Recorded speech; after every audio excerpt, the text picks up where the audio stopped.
ते काय केलं तुम्ही सगळेजण आहे बघा काय यांनी काय केलेलं आहे. फुल टिश्यू पॅकेट फोडून त्यांच्याने सर्व विध्वंस करून सोडलेलं आहे. बघा तुम्ही कसं काय केलंय ते. हे कसलं खेळ आहेत यांचे. किचन मध्ये फुल टिश्यू पेपर टाकलेला आहे बघा. पॅकेट पण इकडेच आहे. फुल टिश्यू पेपरचं पॅकेट फोडून त्यांच्याने खेळण्यामध्ये युज केलंय बघा.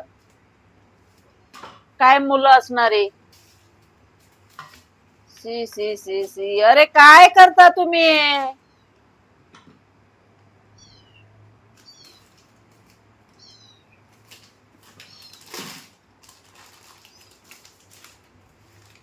हे कोण भरणार सगळं आता. कोण भरणार आहे सगळं. कोण भरणार सगळं. हा चला हे सगळं उठ चला बाहेर. बाहेर चला. चला सगळेजण बाहेर चला. चला बाहेर. नको झाल्यावर खेळते. खेळणी आणून देतो त्याच्यावर खेळत नाही.